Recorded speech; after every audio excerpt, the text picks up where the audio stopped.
Hello and welcome to another Rivals of Ixalan draft here on the channel. If you're watching this on YouTube, welcome, welcome, welcome. Okie doke, so we've got the World Shaper, an unexciting rare, pretty much just a hill giant, 4-mana 3/3. It's got some minor upside, like if you have an Evolving Wilds in your deck, it can be fine then, but it's nothing special, no matter how you shake it out. Sometimes it can ramp you up by 1, but it's not a very good card. It's like medium at best, so I'm not going to take that here. Aquatic Incursion has not been impressive to me. Just 4 mana to make 2 1/1s, even though their hexproof doesn't really do a lot. And paying 4 mana to make them make stuff unblockable is a steep cost, and it can only make Merfolk unblockable. If it could make anything unblockable, it would be a bit better. Then we just get to this card's unplayable. This card's fine, but nothing special. It's kind of okay against some aggro decks. Mutiny's pretty good, but you don't usually want more than 1 because it gets very clunky if you draw multiples. And I don't think it's insane. I think I'm going to take Squire's Devotion here. Suncrested Pterodon's a card that's pretty good in this format, but I think Squire's Devotion is a little bit better. It's just really good against the aggressive decks because like they pretty much can't beat this card. So having cards in your deck that just stone cold blank other strategies is usually pretty nice. Okay, so this is a tougher pick. So there's an uncommon missing, so I don't know a ton about what was taken. Though I do think Arch of Arask is a pretty strong card. It just gives you a nice late game in any color of deck. Interesting pick here. Arch of Arask is a card that I do think is good. Being a land means that it can go in any deck. It does hurt your mana, so it makes it harder to play double-colored cards. I think Squire's Devotion is good. I already have one, though. And if I get cut on white, I wouldn't be able to play either of my first 2 picks then. I think Waternaught's a good card. Moment of Craving's a good card. This is just a premium pack. I think Arch, Waternaught, Squire's Devotion, Moment of Craving are all pretty close. I think they're all better than Martyr of Dusk, which I think is in the next after that. No, I think Jungle Pioneer is better than Martyr. So I think it goes somewhere between these 2 cards. I think Waternaut versus Arch is the pick. Then it goes Squire's Devotion and Moment of Craving on a next level, and then Jungle Pioneer and then Martyr of Dusk. I think I'm going to take Arch of Araska. It's just a bit more flexible, and it means that I can win a late game, and Squire's Devotion is good in a defensive deck that wants to get to the late game.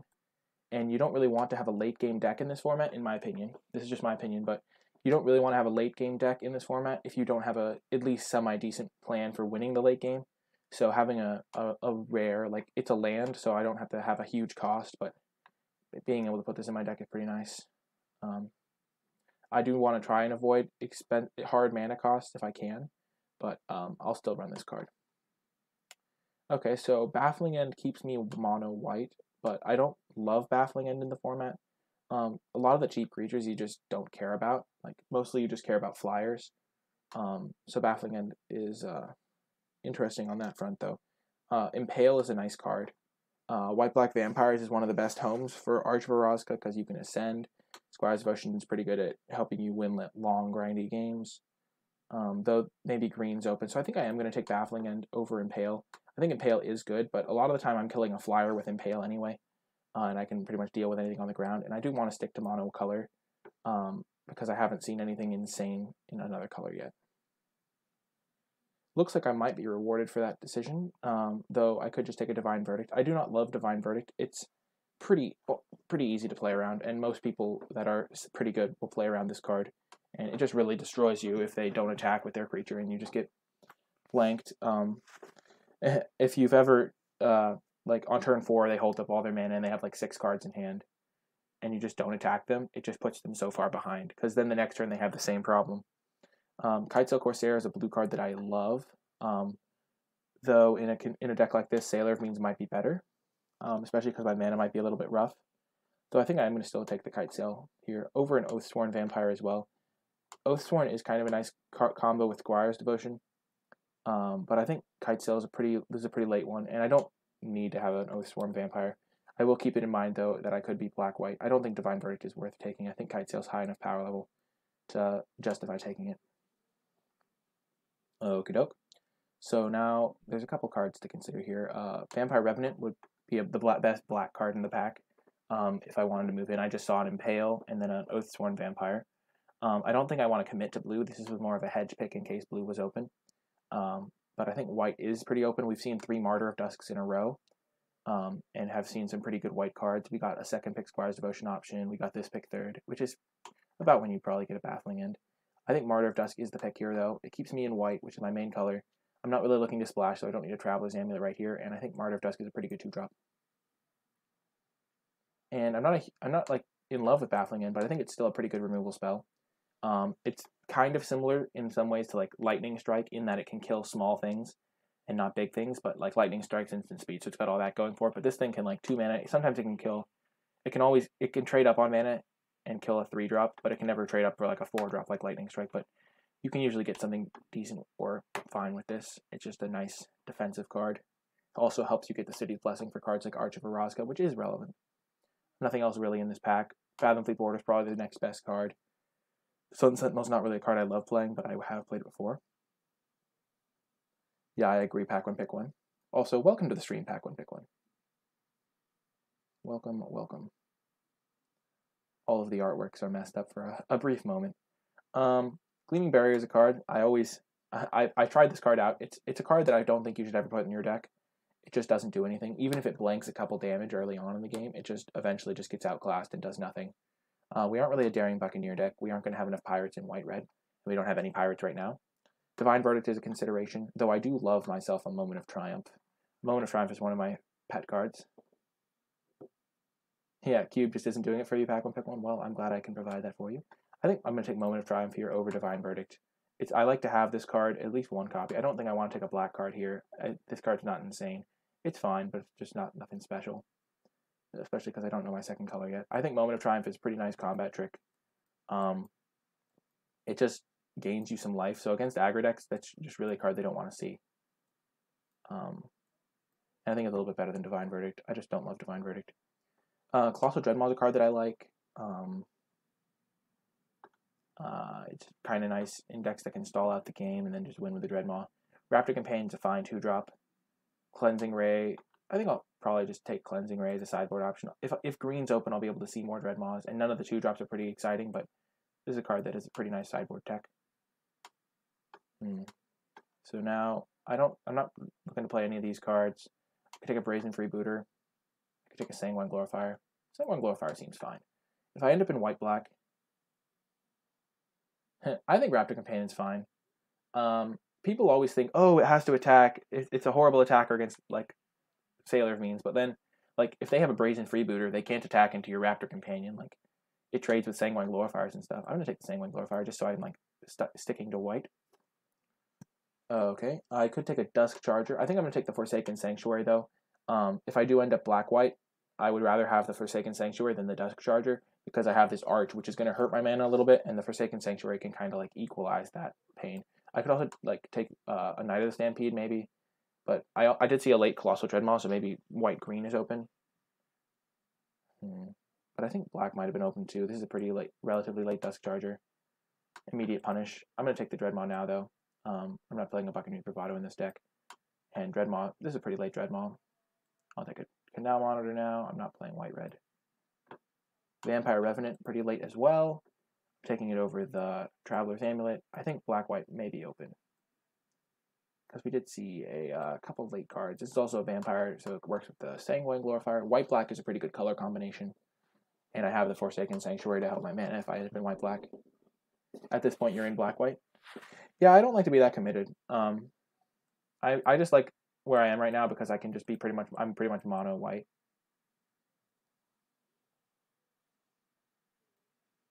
Yeah, black was fairly open. I took a Baffling End over an Impale to hedge, 3rd pick, but I've been pretty flexible here, trying to stick to white.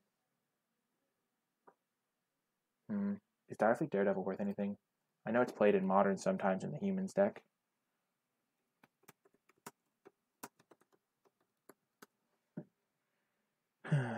It's worth, not really worth much, more like $1.50. Probably not. I'm not going to take that here. I like Moment of Craving. So this is a bit of a tough pick for me because I could take Moment of Craving and be like white-black, or I could take Adskin Seer and be white-green. I did see like a late Dreadmaw and the Knight of the Stampede Wield, so maybe nobody's playing green at this table. I think it's tough though. I'm not playing red, so I'm not taking the Daredevil. So it's between Seer and Moment of Craving for me, and I think it's pretty close. I don't think I'm playing blue at this point. I think black-white is one of the better archetypes, So I think I'm going to take Moment of Craving because I'd rather be in black-white than in white-green. Though I do think Adds a Conceer is a good card.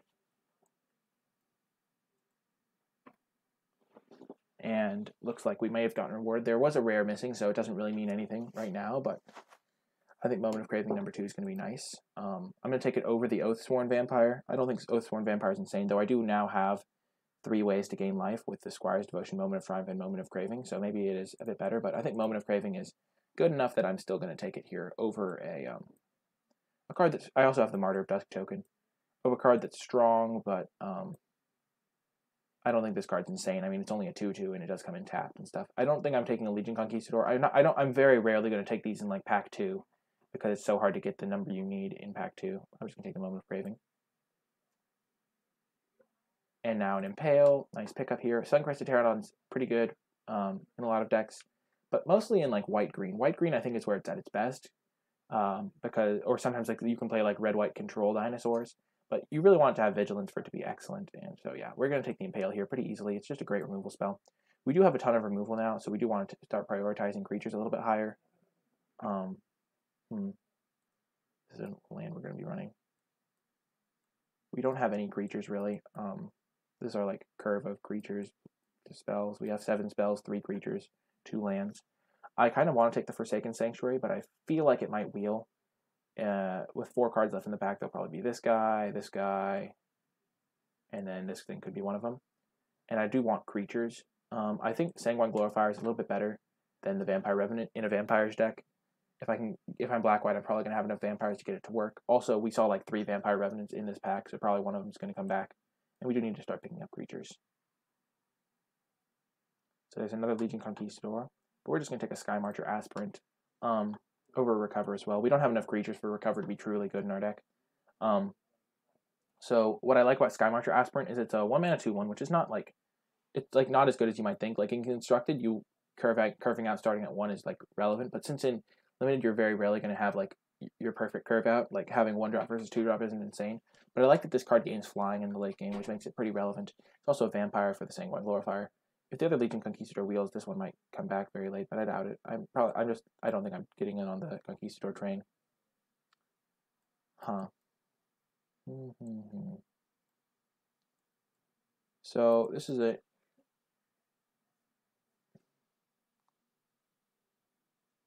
I've come a long way since you first started watching about a month ago. Thanks, Pack One Pick One. It means a lot that you've been watching for so long. Also, thank you for the compliment. Impale or Marcher? Yeah, I agree. It's between Impale and Marcher. I think I'm going to take Impale, though. I think my mana might be a bit weak. Also, though, I do have a bunch of removal. I think Impale is just quite good. Yeah, it's actually kind of tough because I do want to have enough creatures, but I think Impale is just above the Marcher by a high enough margin. Considering my deck so far, it's tough, yeah. You would take the creature, interesting. Yeah, I think it's close. I'm going to take Voracious Vampire here over my pet pick, Moment of Craving, just because I want to have creatures. And this card's pretty good with a Sanguine Glorifier counter on it. And another Moment of Triumph. Probably not super happy to play it. I'm not going to play Pitiless Plunderer, though, so I'm going to take the Moment of Triumph. I guess I'll take the Pitiless Plunderer for the sideboard. Hey, Legion Conquistador came back. I think the gamble of Conquistador number 2 coming back might just be worth the thought that the Revenant, because I do have a couple 4-drops, and Conquistadors, like, if I can get enough of them, it would be pretty good. I think I'm going to take Raptor Companion over Vampire Revenant here. I only have 1 2-drop right now.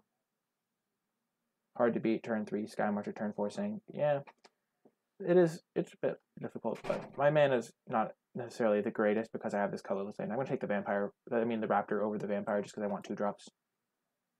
And this was the pack that the Forsaken Sanctuary was in, and I thought it might wheel, but nobody wanted the Jungle Creeper, so I'm just going to take another Canal Monitor.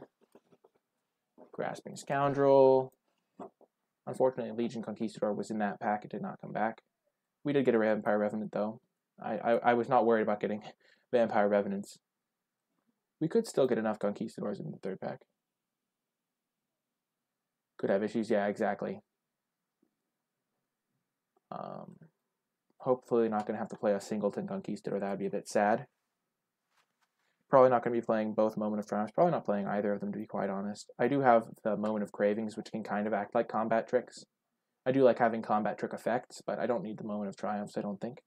Unless I get a bit more creatures, because you don't really want to have, like, no creatures. So Raptor Companion is going to wheel. I'm going to count on that wheeling. Steadfast Armosaur is interesting, but I do kind of have 4 drops for days, so I'm just going to take Vanquish the Weak, I think. I don't think I need any more 4-drops.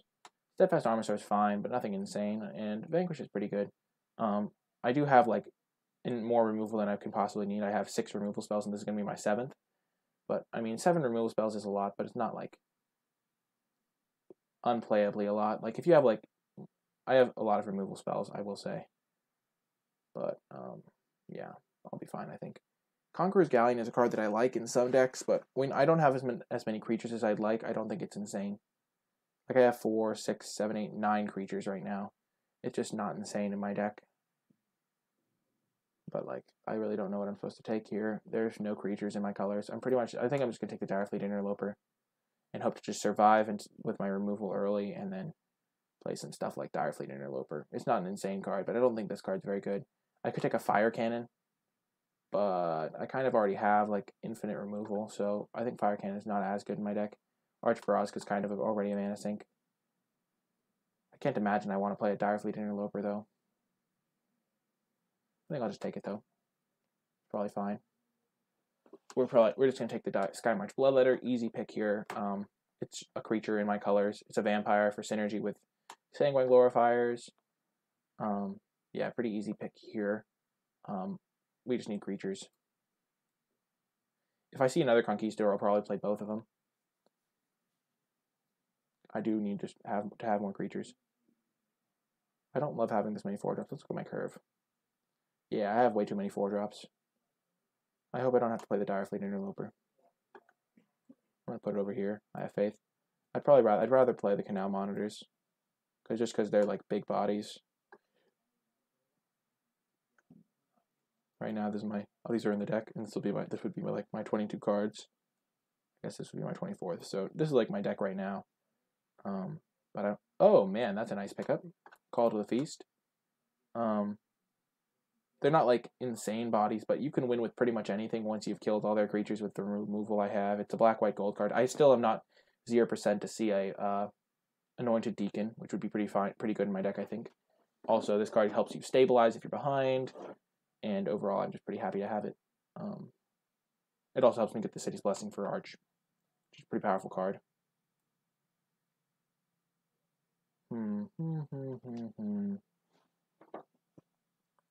So I have 13 creatures right now. I think I'm going to take the Pious Interdict. It's close because I'm never going to curve out to be able to use the Deadeye Tormentor, and I do have a million 4-drop creatures, so I think I'm just going to take Pious here, but I do have a ton of removal. This is like the classic conundrum with this type of deck, because you just like have too much removal, and then you get in bad shape. But I'm going to take the Pious here. I can kill anything they play, which means I'm going to have some weak matchups, but I'm going to have some very strong ones. And now I'm going to take a Paladin over the Deadeye Tormentor. As I said before, I'm never going to be able to have the Deadeye online. And while Paladin is not, is still another 4-drop, I think I'll probably be able to survive till that point because of my other creatures.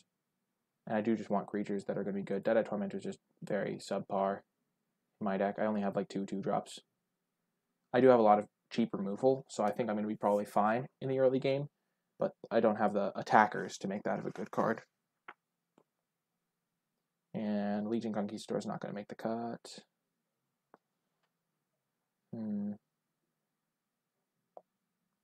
Hopefully I don't have to run Moment of Triumphs. Oh man, this is a perfect card.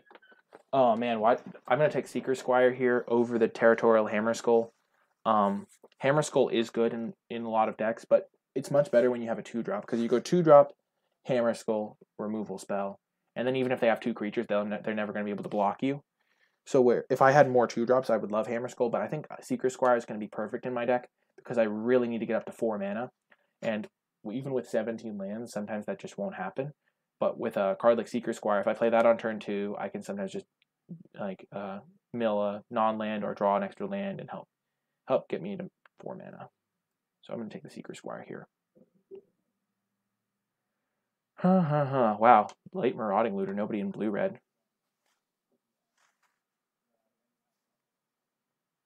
I don't need a Looming Altasaur. I'm just going to take Costly Plunder in case I play against a deck with a lot of auras on my creatures. Help me find gas. Wow, punished. Oh, I got so punished. I was so greedy. So greedy. What did I even take over it?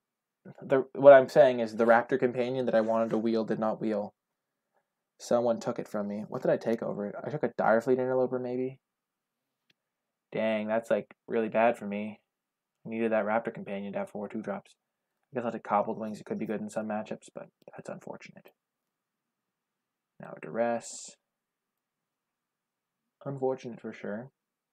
Yeah, I'm taking Cobbled. And I already have 1 Duress. I'll just take a Heartless Pillage. They're good against different things. I could take an Encampment Keeper. It could be good against some decks. I definitely don't need another 4-drop. And I'll take a Brontodon. And I'll take a Cancel. Brontodon's like not a threat at all to me. Watch me lose to Brontodon now that I've said that. Oh man, that was unfortunate. I really wanted that, yeah.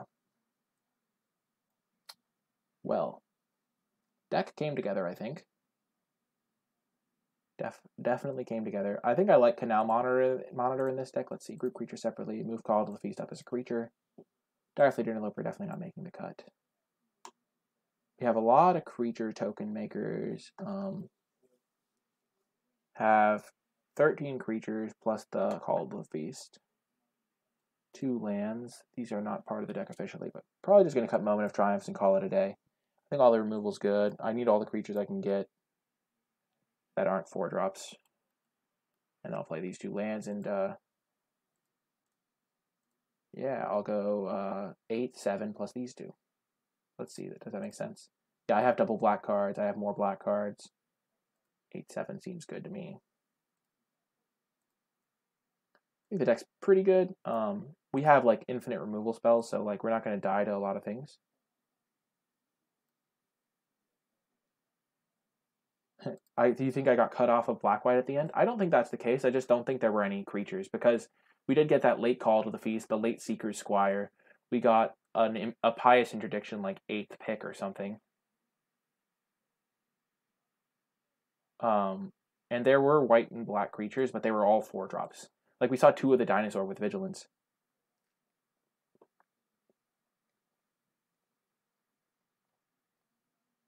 Pretty easy mulligan here.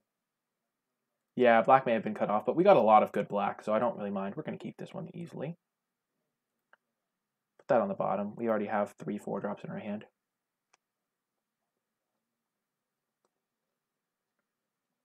Deacon definitely would have been good in this deck.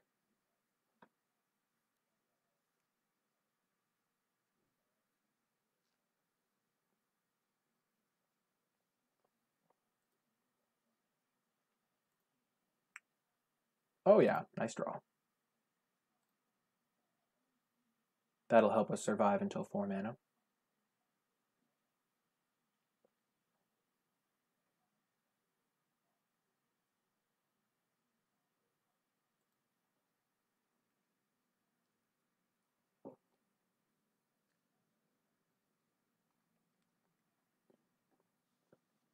Cherished Hatchling, A. Nice. I think this card is hilarious. The flavor is so good.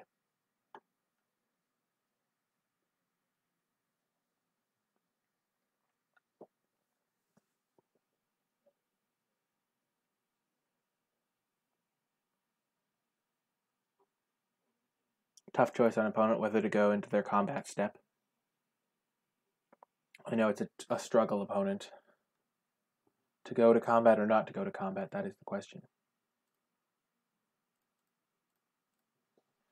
Martyr of Dusk, pretty happy to play that.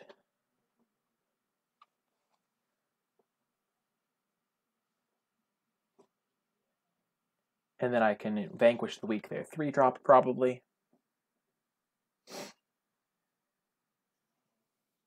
Mono green looks like. Oh, yes. Oh, that's so good. I can Vanquish the Weak that.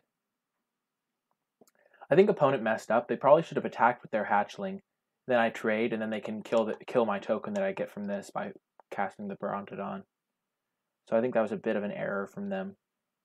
I'm just going to kill this with Vanquish so we get instant speed, not at sorcery speed, so they can't have a pump spell to save it.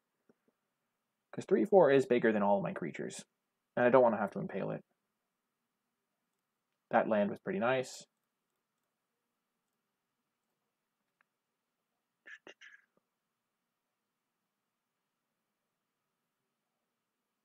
And I now have to decide whether I want to attack. I think I will attack. I'm not going to attack because this thing is going to be blanked by my 1/1s that I'm going to make. And then I have a 2-powered guy still. So if he trades, I'm kind of unhappy. I guess I would still have a 1/1. But like if he plays a 4/2 or something that I want to be able to trade with. Because green does have a couple have the frill back, the 4/2. Okay. I'll probably save my impale for the creature he ramps out with the knight rather than killing the knight itself.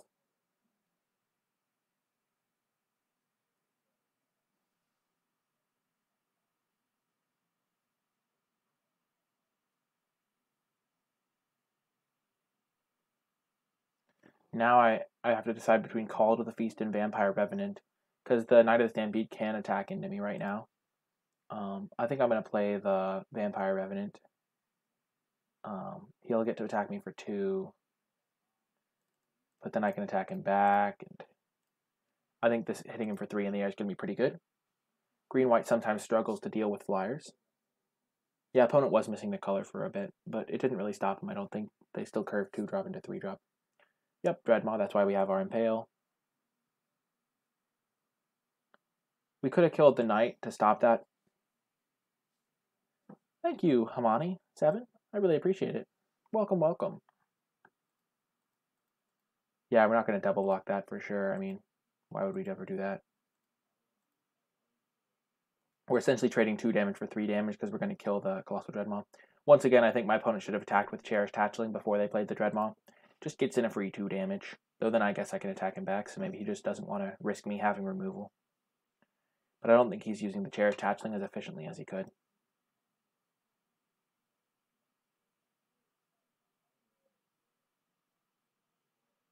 Okie doke. Play a land. Impale this. And now I think I am going to start attacking because Martyr of Dusk isn't really doing anything on defense. And I don't think he has like a 4/2 dinosaur here. And if he does have more big dinos, I want to end the game before they come down. Also, maybe he'll figure out how to use the hatchling at some point. So trading here would not be the end of the world while he's tapped out. And this also puts him on a 4-turn clock. And Call to the Feast makes racing really good for me. Because just having 3 lifelink tokens is going to be pretty good. I'm trading 4 damage for 5 damage as it stands, but I have lifelink and he doesn't really. Oh, that's so bad for me. Oh, that's really bad. Unfortunate. Okay. So, new plan. That's not great. I don't want to use Impale on that. I'm just going to Call to the Feast and pass. Because I do have multiple cards in my deck that lets me get my Vampire Revenant out of range. I think I have 3 cards. And then I have removal for cheap creatures. I have 2 Baffling Ends, 2 Moment of Cravings, and 2 Sanguine Glorifiers, all of which will make this thing big enough to attack. And I do only have like Impale and Pious Interdiction are my like last 2 unconditional removal spells. So he could have like a big dinosaur, and that would be a problem. And I'm not going to try and do a bluff attack because he's snap blocking no matter what I do there. And I really don't want to trade it because of the stuff in my deck, as I said. I might do a triple block on the Knight of the Stampede with my 2/2 and a couple tokens. No attack, nice for me. I think I'm going to win this game if it goes late. I am going to keep playing my lands because if I draw my Arch of Orazca, I want to be able to use it the turn I play it, and maybe play whatever I draw off of it. So that's why I'm going to keep playing my lands out. And green-white doesn't have any discard effects, so I'm still going to be safe with my Impale. I think I might be favored in this late game just because I have a couple flyers in my deck that are going to be tough for him to deal with. So it's hard to say. Swift Warden is not really a problem for me. I have numerous blockers for it. That's why I'm glad I didn't trade off the Martyr of Dusk that one time. I would have been happy to trade it for the Cherish Tattling at one point, but now I'm pretty happy because I have the 1/1s that can trade with this, making it pretty much ineffective. He does have 2 more cards than me, but I have a couple more lands than him. I did mulligan, but I feel like he's going to draw a couple lands. We're pretty much even here. I don't think he has much going on. He might have a couple double white cards in his hand. That would make sense. Oh, the classic. We've all been there, opponent. I have done this so many times. More times than I'd care to admit. The classic, you forget the Knight of the Stampede cost reduction. That probably means my opponent doesn't have Hunt the Weak, though, in their last 2 cards. Okay, I'll block with these 2 guys. Don't want to take 3. I still have enough tokens to blank his 1 toughness guys. And I'll have a 3rd token. The important part here is that I have enough guys, because Raptor Companion and Cherish Tattling are basically ineffective at this point. You know, I have all the lands I need. That's a good thing. Definitely a pro of playing this deck. He can attack me with Knight of the Stampede, and I'll just take 2 now. I'm not going to trade off a bunch of tokens for it. I'm not trading off my Vampire Revenant for it. He clearly doesn't have anything expensive to cast with it. I do have an Impale, so I feel like I'm still safe. But I do have to draw a non-land at some point. It will happen, I believe, in my deck. And one of my lands is even a good draw. So I have 8 lands in play. I have 8 dead lands I could draw. Okay, I'm going to probably Impale that. That thing's going to be annoying. And a Hunt the Weak. Savage Stomp. Oh, nope. Just paying an extra 1. I like it. That's nice for me. It seems like a smart attack from him. He probably should have done that before, but he probably should have done it before he played Suncrested Pterodon, just so he could represent something, in case this is a combat trick. But now I'll get to make an attack. I'm going to Impale this, and then attack with my 3-powered guy. The cool thing about this is it enables 2 attacks for me. So I hit him for 3 here, down to 12. And I'm not going to play my Vampire, because then next turn he'll hold this guy back, and I'll get to play the Vampire and enable another attack. And this way, he won't attack me, but I'll get in another 4 damage. And so pretty much this turn, I would get to get in for 4 damage if I'd played the Ferocious Vampire. But then next turn, I wouldn't be able to get in any damage. So I'm pretty happy with the way this worked out. So I would have gotten, he would be at 11 now, but I wouldn't be able to get in next turn. Oh. Well, that's making racing kind of unfortunately hard. Racing shall now be difficult. Okay. I'll take 4. I have still got a lot of removal that I can use on the knight, or just a plain old, like, couple creatures.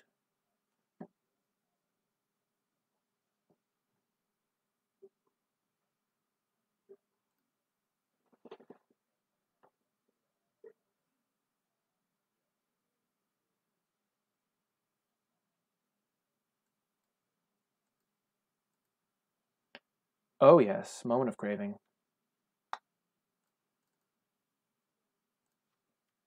I can start attacking with my life linkers too, because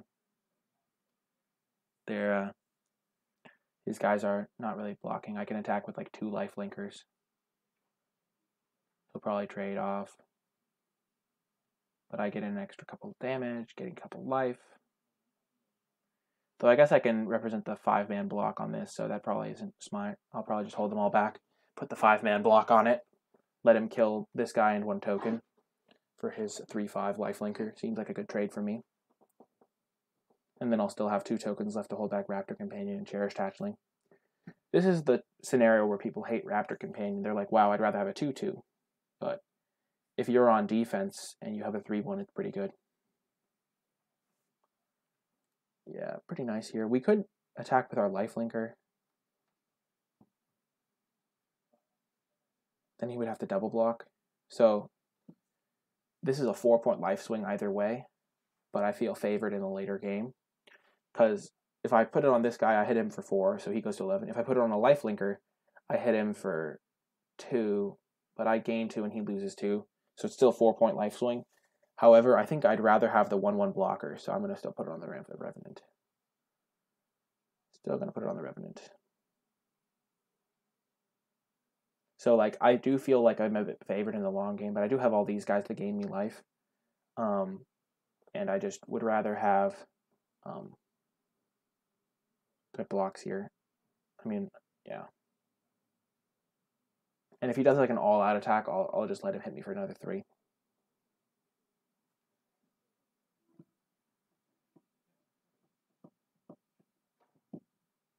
The artwork on this card is kind of gruesome. He's eating a dinosaur.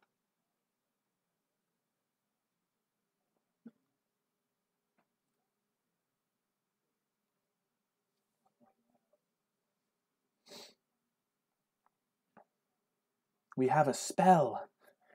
Get wrecked, opponent. So if he has Crash the Ramparts, the block I'm about to do gets really destroyed, and I probably lose, but I don't think he has a Crash the Ramparts. I think he probably has a double white spell in his hand, like an Exultant Sky Marcher. Luminous Bonds, okay.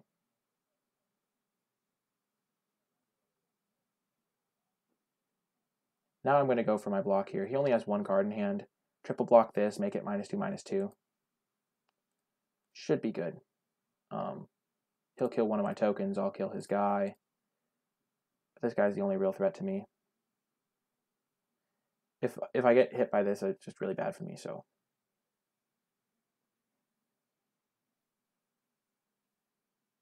He only has 1 card in hand. And I think it's probably a double white card. He probably drew the Luminous Bonds. I know he probably drew the Plains. I just don't think he has a combat trick based on the way he's been playing this game. Because he would have been attacking more aggressively, I think. Wow, Kinjali's Scholar. The hard read. Let's go. Okay, another land. We're going to hit him for 3. Trading 3 for 1 seems good. We could hit him for an extra 1 with this. That could be a good decision. I think then he just gets to attack me with this one. I don't really want to trade with this one. I think the 2/1 and the 3/1 are probably... Yeah, I'll just probably going to still be held back. He probably still won't want to trade.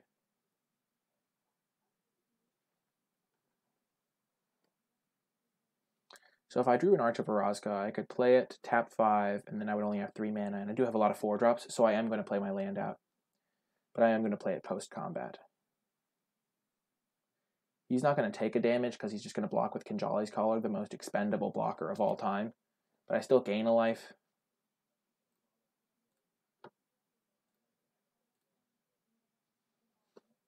And he still can't really attack with these guys. And next turn I won't have the attack because of the Skyblade.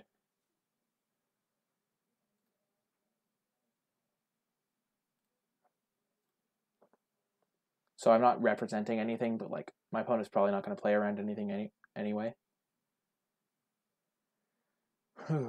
I have a lot of great draws. As I said earlier, I have like 4 cards that can pump up this guy. I have a couple Baffling Ends. He'll probably attack with the lifelinker. Yeah. I think I'll trade. I don't want to keep getting in for damage. I said I wouldn't trade before, but I still don't think he's attacking. Trade either one of those off. Still think it's pretty good for me here.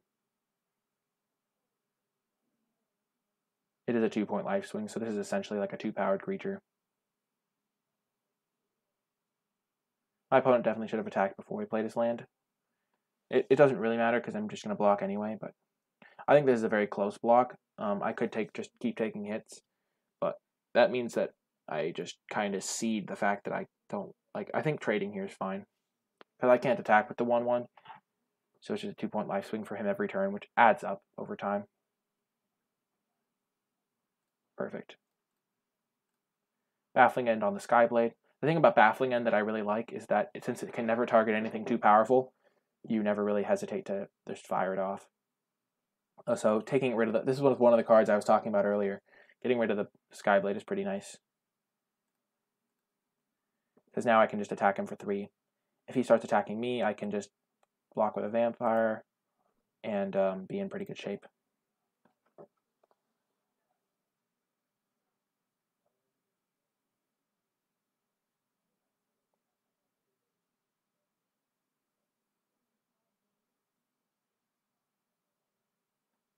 Canal Monitor would not be a great draw. See, look, if I drew a Canal Monitor, Raptor Companion would be able to deal with it. Though Canal Monitor is not an insane card either. Canal Monitor is pretty much just so I have like a big beefy guy to go with all my removal, because it can end the game in a hurry. Opponent also drawing a lot of lands. I have 9 lands and they have 8 lands. They're going to have to start attacking with their guys. Oh, that was a very good draw. Now I have lethal. That was a very good draw.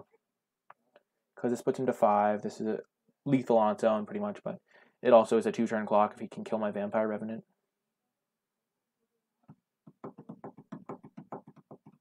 Grazing Whiptail would be the absolute worst case scenario for me, but even then I still have a lot of removal. These 1/1s have been doing work against his deck. Thrashing Brontodon could be good against my Baffling Ends. I have to be wary of that. He has a flash creature. He has a 6/6.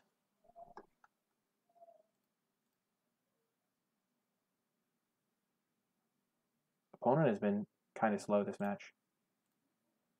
They have had a couple decisions, but like overall, I think they're just maybe new to Magic Online. Being careful not to click through stuff. That's pretty important to do. You really don't want to just click through your combat step or something like that, but he has no cards in hand. Probably could play this a little bit faster.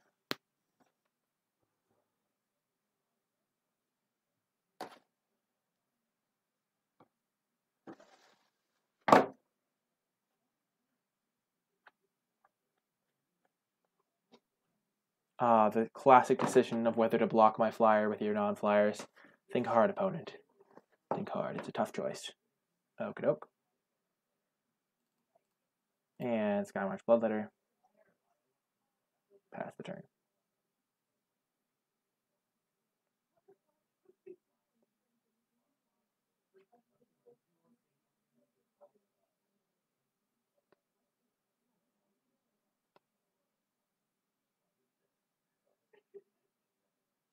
I guess worst case scenario is like Adzik and Archer, because that can kill my Vampire Revenant.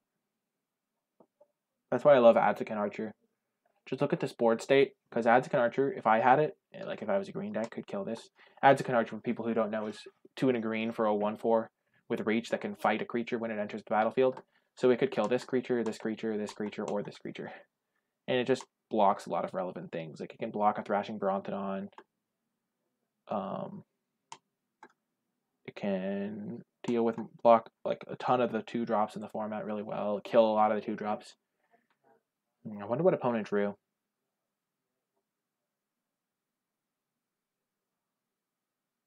Suncrested Pterodon would also be bad for me.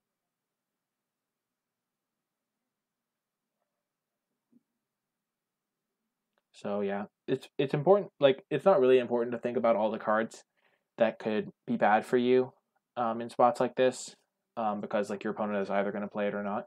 But it's just a nice thought exercise to be able to think like, what cards could my opponent have that stop me? Like if my opponent doesn't do anything on their turn and they just hold this card in their hand, oh, they're just playing with the land. So yeah, and they concede. They wanted to show me how unlucky they were. That's the classic. They were like, look how unlucky I got. I drew another land. But like they have 9 lands and I have 9 lands. And it just happens that my like Call to the Feast like happened to blank their entire deck. So Cleansing Ray could be interesting, though we didn't see any vampires. We saw one vampire. Did they have a martyr? No, I had the Martyr of Dusk. They didn't have any vampires. We saw an Aura. Moment of Triumph doesn't seem insane against them, because I have a couple. Most of my guys have 1 toughness, and they have like a Raptor Companion, so they block, and then I can't even save my guy. Cobbled Wings could be interesting, though I don't really want to go down spells for Cobbled Wings. I think all my cards are pretty good against them. Canal Monitor's not very good against Raptor Companion, but what can you do? Don't really want to bring in Heartless Pillage or Direfleet Interloper. Cosmic Thunder's not great. These are the 4 cards I would consider in some matchups, but I don't think I'm in a Heartless Pillage matchup, because he doesn't. Heartless Pillage is good when they have like removal spells or like really expensive bombs. So if they have like a Tetsamok, they can like you can like snipe it when they have like no cards in hand with your Heartless Pillage. But I didn't really see stuff like that. Diaphragm Interloper's not insane. It's a bit small. Moment of Triumph is fine, but nothing special. Are there any cards I don't want? All my cards seem fine here. Just need to make sure I save my removal for his big stuff.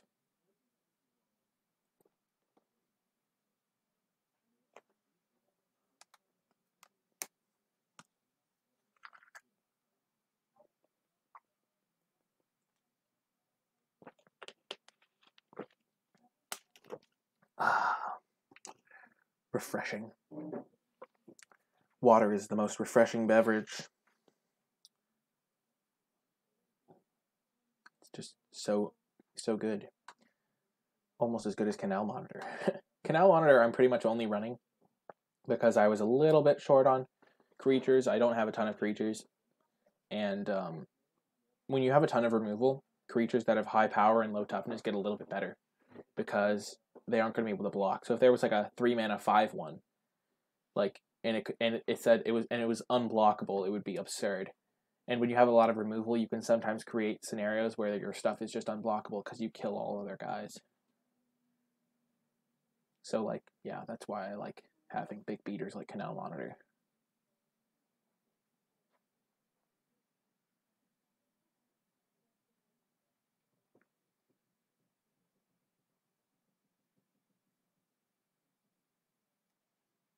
Opponent taking it to the wire.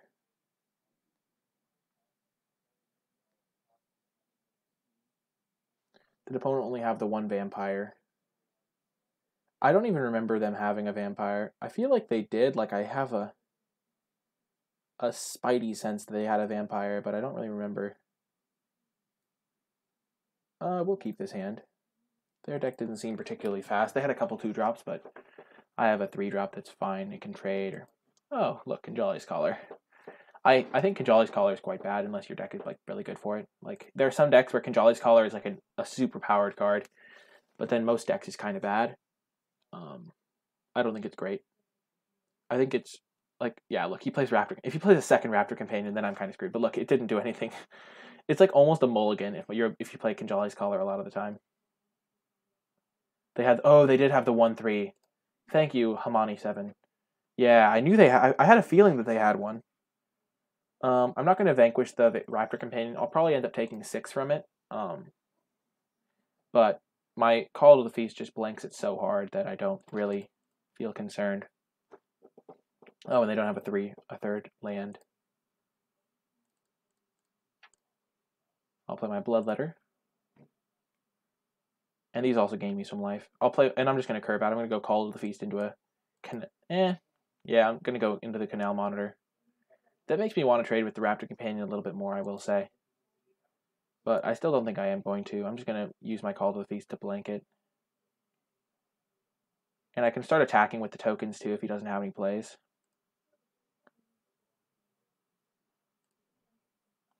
Yeah, he doesn't have a third land, which is kind of unfortunate for him.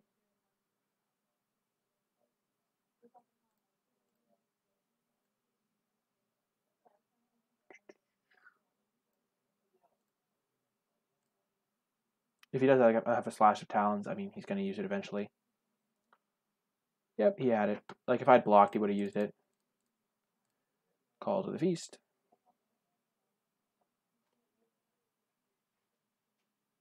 But, like, then again, if he had, like, a +2/+2 and I block, it gets wrecked, kind of. Okay, there's a land for him. Heliopterus. Okay, I'm going to kill that so he can't fly over my stuff. Oh, that was a good draw. Vanquish that. Attack with 2 tokens. It is unfortunate that my Canal Monitor doesn't get past a Raptor Companion, but I think if the board stalls out and I have a couple Canal Monitors in play, I'm going to be fine anyway. I mean, I'd rather them attack, but I can just kill the Raptor Companion at some point if I draw like a Baffling End or something. Why would you not block? Oh, he must have something expensive in his hand and doesn't want to get got by a combat trick. I'm just going to gain back some life. If he uses a removal spell on my vampire token to enable an attack, I'm pretty thrilled. Oh, Hammer Skull, you say? See, Hammer Skull does not... I mean, it's fine, but not great against the tokens. But that's a very good draw. I have 3, 4, 5, 6, 7, 8, 9, 10. I think I'll play it. Just so I can like ensure that I don't lose any of my tokens and lose the city's blessing. And yeah, that's a great late game to have. No attacks. I wish the artwork was here. It's funny because if you play in paper, you like never have the thing, the like little token. But like you kind of want to have it if you're playing on Magic Online. Okay. So he'll tap my Canal Monitor. I'm not gonna block. My tokens are more valuable than 2 damage. Oh, okay. So I could like get rid of this and then attack, but I think I'm just gonna play it safe. I'm gonna play land. Do my attack for 2 with these guys.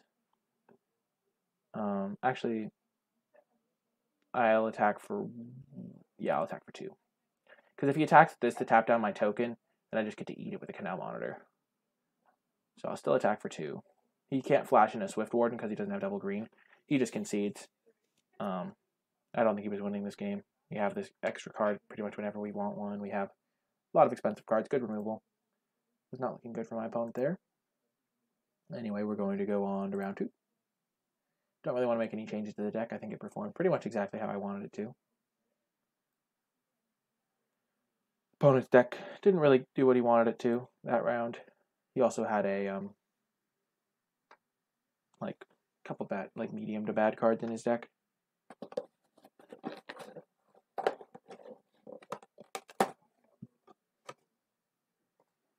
I have been paired. Magic Online. The resizing windows will never get old. Ooh, this is a good hand. Look, we have all of our 2-drops. Pretty good. We could actually just like beat down our opponent.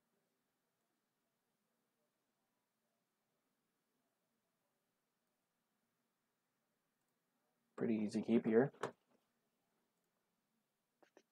Nope, we're good. I was worried about something popping up on the screen, but it's all good.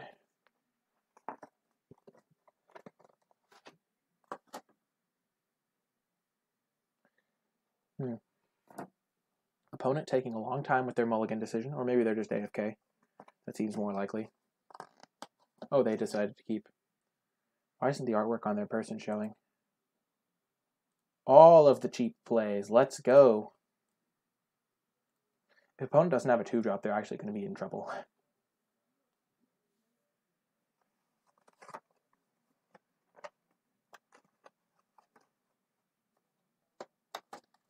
Dang it, that's a good 2-drop to have. Well, now I'm going to play my Seeker Squire. And not attack. I'll just eventually have this be a flyer.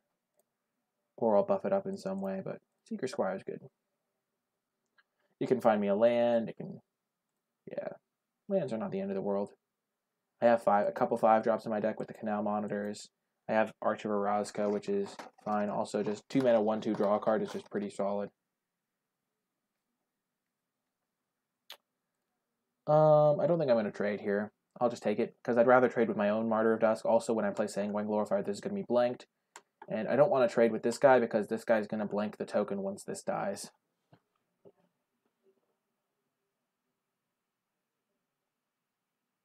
Sky Marcher, okay. I'm not really worried. I have a ton of removal for it. I have Vanquish the Weak 2 Baffling Ends. If I really need to, I have Pious Interdictions or Impales. And there it is. The man himself. And I'm going to play a Martyr of Dusk, because I can trade that with here. And I will pass.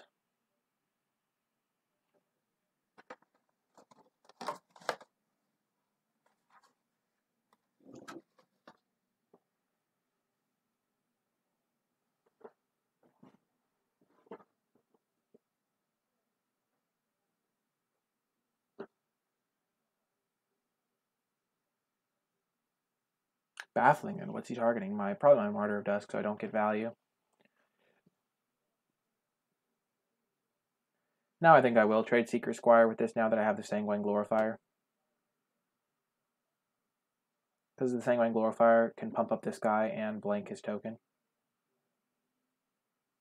When I say blank, I mean it means his token can't attack. And I'm on a bit of a clock from the flyer, so I don't want to just take a ton of damage. If he had Skullduggery there, I'd get wrecked. But I'm not going to play around Skullduggery right there. Because I think that the 2-1 being able to be buffed by Sanguine Glorifier is pretty important to my game plan.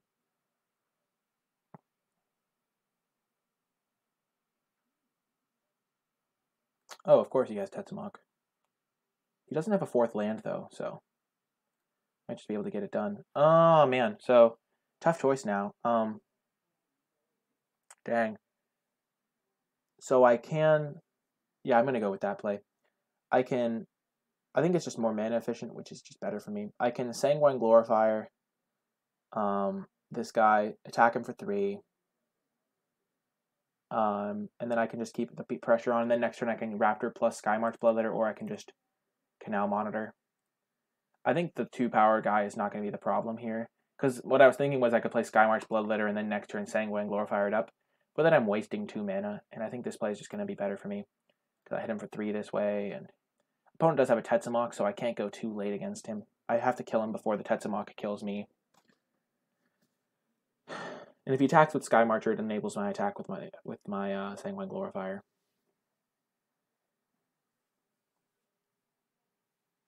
Oh man, he might just not have any cards to play. This is the dream. I don't think he should attack with Exultant Sky Marcher if he has no plays. Oh man, opponent. Staying on that aggro plan when you have a Tetzamok seems a bit weak. Okay, play land. I'm going to play my Canal Monitor because it hits the hardest. If I play these 2 spells, Raptor Companion is just going to get blocked by that. I will wait till post-combat, though, to decide, though, because if he, blocks here, he might change my mind, but I think I'm just going to play Canal Monitor. Okay, he chumps. That's fine by me. Canal Monitor. Okay, so now I have a 11 power on the board. If he has Slaughter the Strong, okay, yeah, I'm glad I saved my Pious Interdiction. Okay, this is pretty good for me. Because I can Pious this. Oh, he's still attacking. What is opponent doing? Okay, yes, that's what you should not attack your opponent. Okay, he heard me. Pious this, so it can't block. And then I will attack him. He can trade here. But I'm fine with that, because it's going to trade either way eventually, because I'm just going to play my Raptor Companion now. Not going to play around like a Slaughter the Strong or anything. And this is how you beat Tetzamok, folks. You have to hope they get screwed on lands.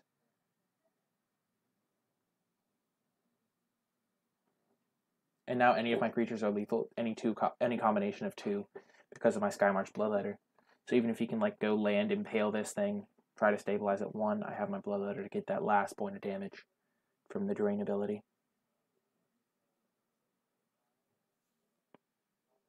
He concedes. Okie doke. So we know he has Tetzamok.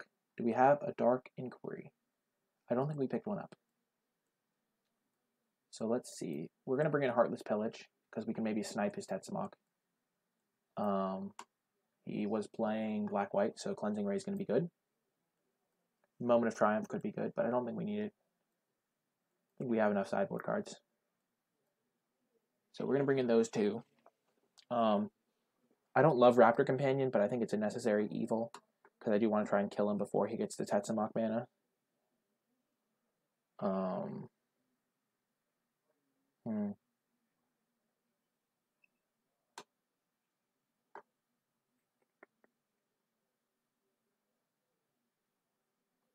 Maybe I do take a cut out of the Raptor Companion.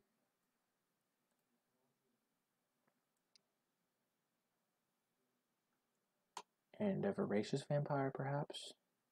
Problem with having a high removal deck that can't put on a ton of pressure is, yeah, I only have 11 creatures now, but I do have this as a 12th creature. I think these 2 cards are both better than random. I think my removal spells are still going to be good. We're going to keep this hand.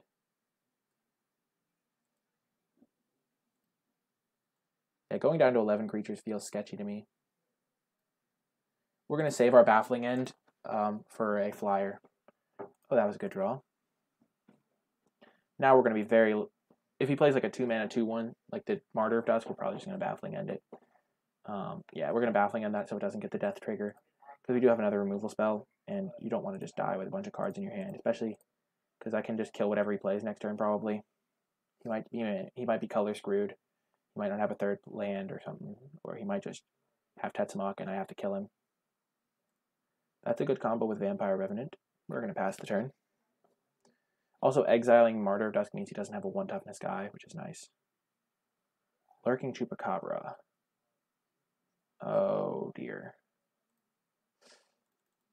How much Explore do you have, opponent? I mean, I don't think Black-White has a ton of Explore, but if he's putting Lurking Chupacabra in his deck, it means he probably has some Explorers, or he got... The other explanation would be he has a Tetsamok, but he doesn't have enough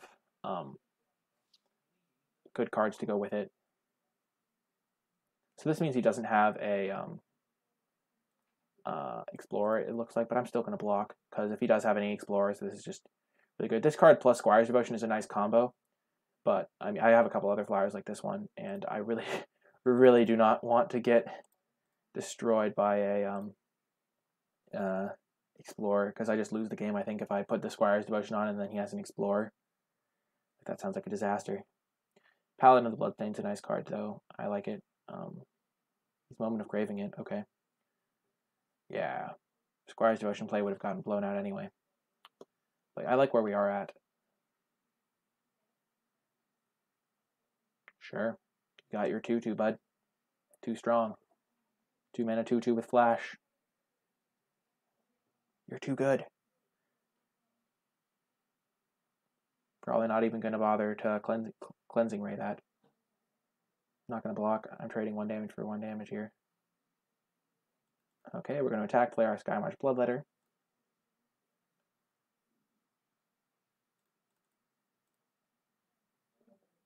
We could kill this, but I don't think we really care because we're going to be outracing him pretty significantly.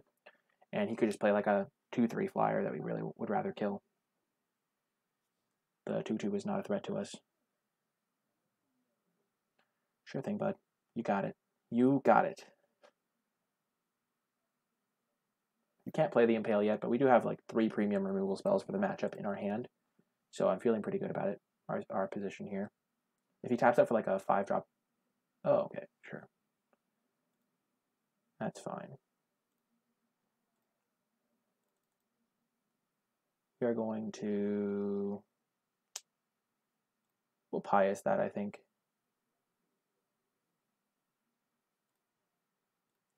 And that way we can attack with our Vampire token.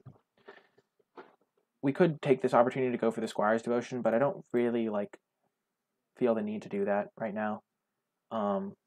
Squire's Devotion is going to be pretty much good. It's like we get the extra point of damage we would get from putting the Squire's Devotion on this guy, we get from attacking with the Vampire token, and this uses our mana a bit better. Baffling End. We're not going to go for Squire's Devotion into open mana, that's for sure. Going to kill that thing. He could have like a Settle the Wreckage or something, but definitely not going to go for a Squire's Devotion when he could have a Vanquish the Weak. Though I think I can go for it next turn confidently, because if he had one, he would have used it. Perfect. See, this is why we saved our Cleansing Ray, because that's a vampire we actually care about.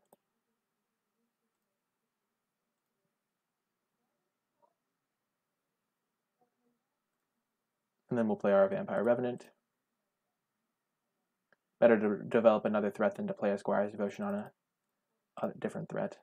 He didn't have any Explorers in this game, but I still think trading with Chupacabra was correct. It's just, you never know. If they put that card in their deck, it's usually for a reason. Oh, unfortunate. Dang it, we needed to fade Tetsamok for 1 draw step. Oh my god. If he'd drawn it next turn. Why? Dang it. Oh, that's so unfortunate. Oh man, opponent. If we'd had 1 more turn, because we could have killed him on the next turn. That's very unfortunate.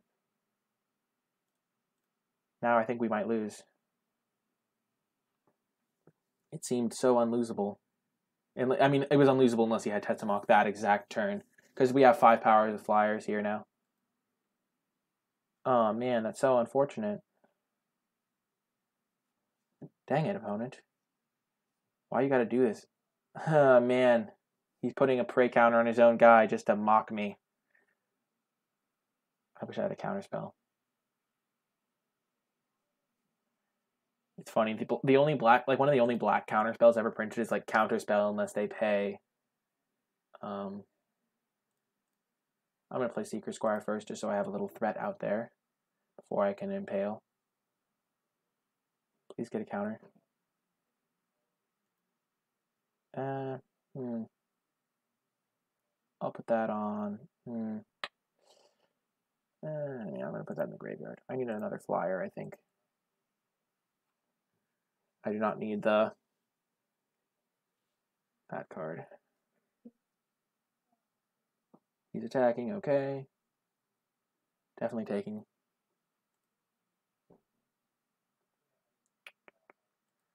Oh, well, let's attack him, see what he's got. I'm not going to run out the Squire's Devotion. Feel like he's got something. And if he doesn't have something, I'm pretty happy. Oh my god, he just traded?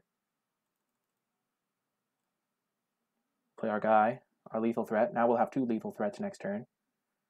If he attacks me, then I'm going to probably kill him.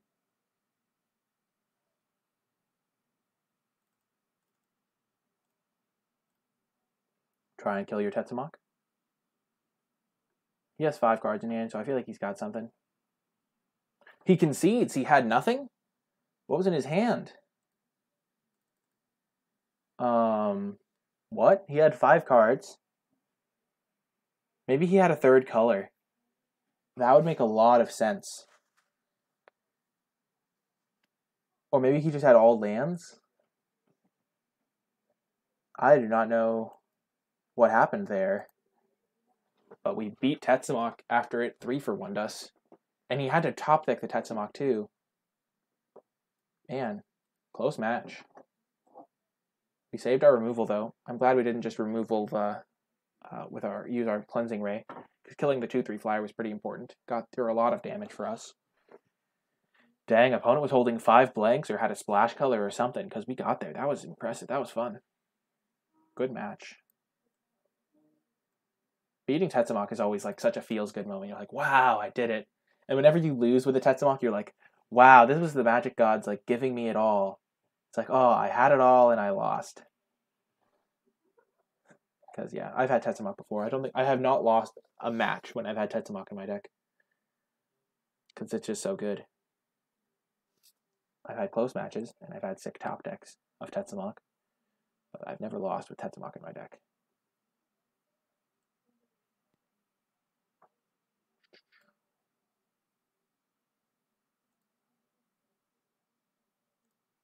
I would like to play first.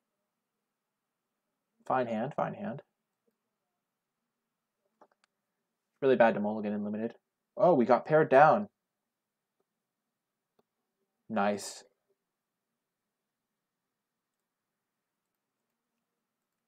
Opponent is only 1-0. Not battle tested like our canal monitors. There we go. Gonna lead with planes. Ooh, he also leads with planes. The mirror. Yep, right on time. Easy money. Right on time with the 2-drop. I like it. I like it. Feels good, man. Oh, it's the mirror match. Ooh, the famished paladin going to get vanquished. Paladin's kind of annoying. It's a big guy. Definitely vanquishing it. This enables an attack for 2, and then maybe an attack for 3 next turn when we Sanguine Glorifier up our 2/1. Ooh. Oh, 3 colors. Hello. Aw, man. The Voracious Vampire. Unfortunate. I kind of just want a moment of craving it. I'm going to do it. It's a 4-point life swing if he gets to attack with it. And this way, I don't know. If I put a counter on my guy, I can attack him for 3, and then he attacks me for 2, and then, I don't know, maybe I should have waited. Yeah, that was pretty bad. I think I should definitely have played my Sanguine Glorifier there. Hopefully it doesn't cost me too much, but I feel like that was a pretty bad play.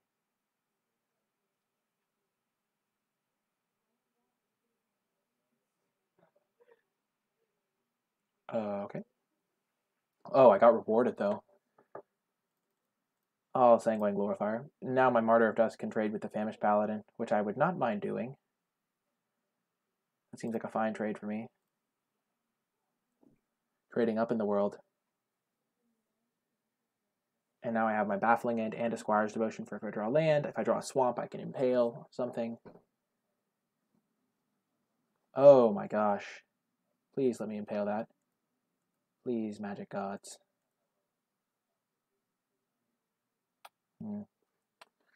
Not the greatest draw.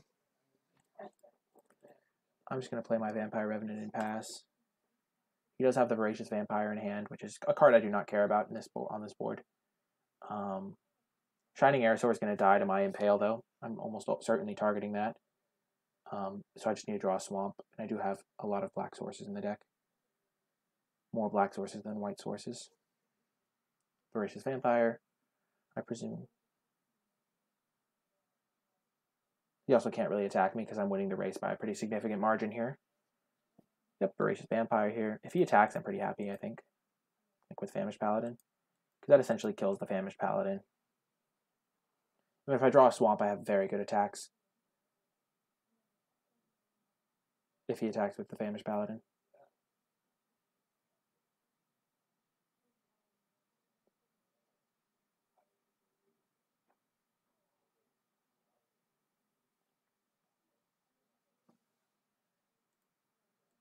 Swamp.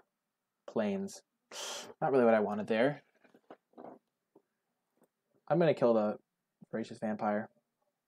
Or do I kill Famished Paladin? So 3/3 blocker can block all my stuff. I think I'm going to get rid of the Famished Paladin.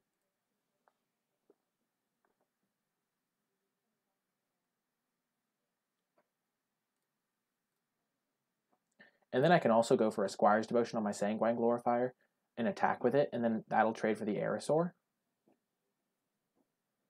What white cards punish that? If he has a combat trick, which I think he would have attacked maybe if he had a combat trick. There's Pounce. You could have a Pounce. If I play it slow, he has 2 cards, I have 2 cards. Huh. So if I do this play, I could kill the Shining Aerosaur and I'd still have the Impale for something bigger. I think I'm going to go for it. There's no guarantee I draw a Swamp in the next couple turns, though.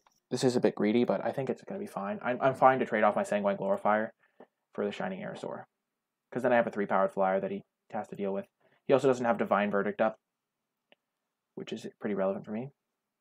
Oh. I thought he was going to have like a Crash the Ramparts, and I was going to be like, dang it. League Reed is punished. But he has a Ritual of Rejuvenation. Okay, so he does not block. Interesting.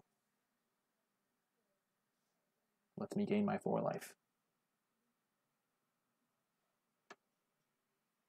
But yeah, let me know in the comments if you're watching this on YouTube what you would have done there. How you would have sequenced this game. I think I might have sequenced it a bit poorly. Mausoleum Harpy. I'm probably just going to kill that. Gotta be honest. That is a magic card. I agree, FC Motive. Swamp. Baffling End. This is whenever another creature you control dies. So Voracious Vampire is not actually dying when we do this.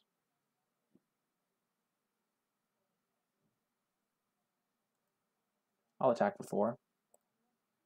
If he wants to chump block or double block, I'm fine with either one of those options. Or take it. I'm also fine with that. I need to draw a Swamp. Swamp, I have a lot of black sources in the deck. Another Harpy. Another Aerosaur. Okay. Bishop Soldier, okay. He's out of cards.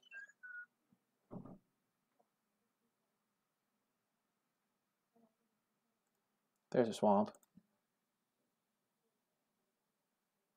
I think I kill the Harpy. The Harpy's a problem, but I don't really want to do that right now.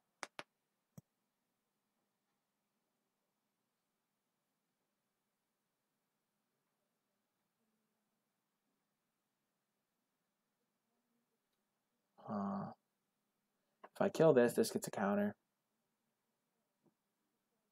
Yeah, I'm just going to pass. I can't attack anyway. Because I'd rather he like attacks with one of his 3/4s. And then I can get in another big hit. Oh, you're talking about Ritual being a magic card. Yeah. So this is kind of exactly what I wanted to have happen. Because now I can kill the Harpy and still attack him with this guy. Unless he has another one. Oh, that card's a problem too. There goes my plan. Because this card's holding the ground pretty much.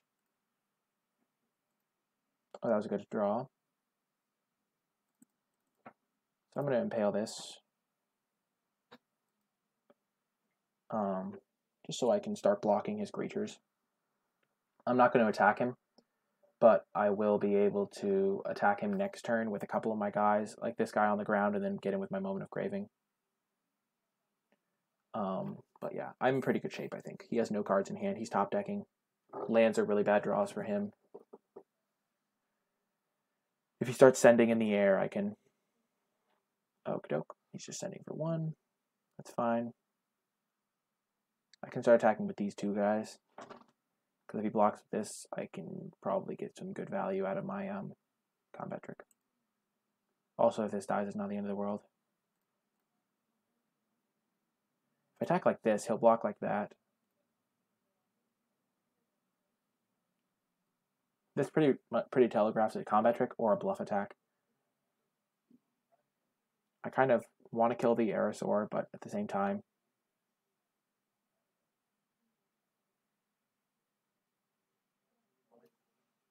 okay.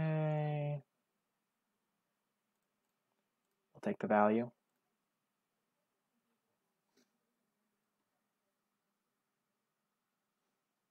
He did take the hit for 3, which is nice. And he does think I have something, which is why I didn't block with the Aerosaur. Hammer Skull, okay.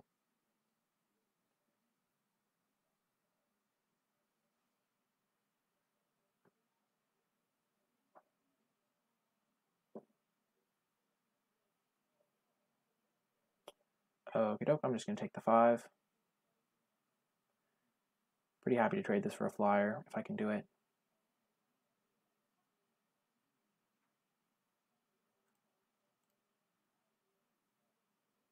So if I add him for 5, he attacks back, taps this guy, I can block.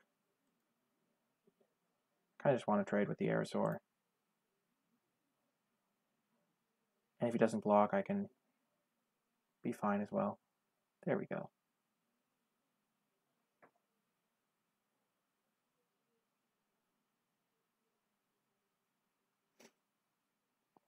Okie doke. So now my opponent's a bit favored, I think, in terms of board state. But he can't really attack with Aerosaur anymore.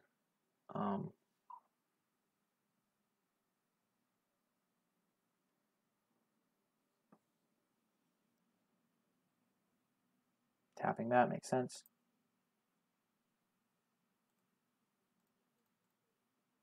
We'll trade these.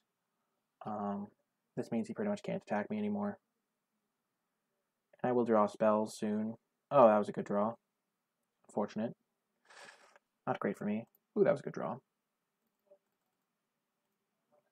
That was a great draw. Bum bada bum bum bum bum.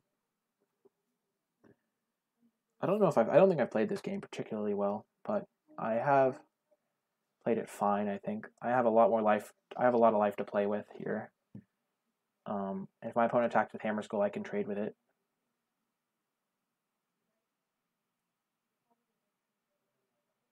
If opponent doesn't attack with Hammer Skull, I can attack him for 5. If I draw a spell of relevant size. Because I don't want the Bishop Soldier to keep hitting me.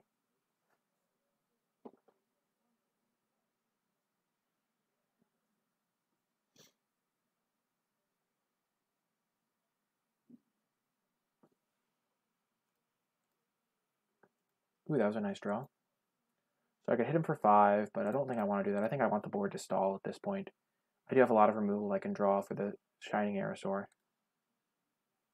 I'm going to put that in the graveyard. It's not particularly relevant on this board. I have a lot more removal spells I'd rather draw. I just want to kill the Shining Aerosaur because that's the only card that can like trade 1 for 1 with my Canal Monitor. Also, now I think I can attack with Canal Monitor. Now that I know this is a 2-3, if I attack with this, he'll trade here, and then I think I'm in a winning board state.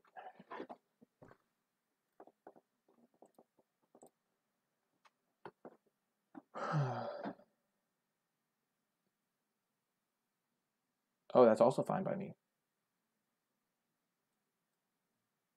That's very fine by me. I have so many removal spells in my deck.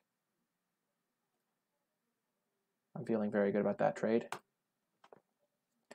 Because I'm pretty happy to trade like that because the 5-3 is like putting all my eggs in one basket, so to speak. And now if I can kill the Aerosaur, I can start getting him.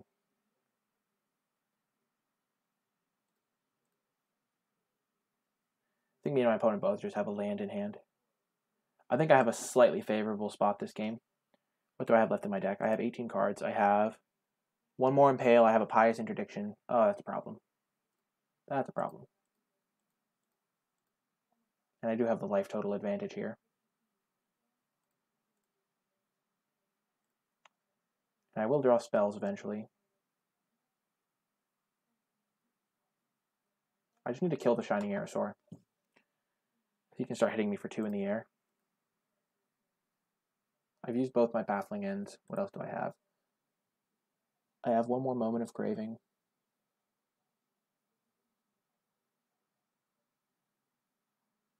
Come on, opponent. Stop drawing spells. This is no fair. I mean, that doesn't really matter because I have the Vampire token. But come on. I have my Arch of Orazca, which would just win me the game. Pretty much I'm looking for an Impale or a Pious Interdiction or a Vanquish the Weak for that Aerosaur. Aerosaur is a problem. A problem.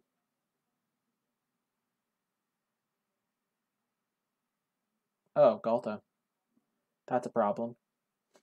That's a real problem. Thanks, opponent. Come on, deck.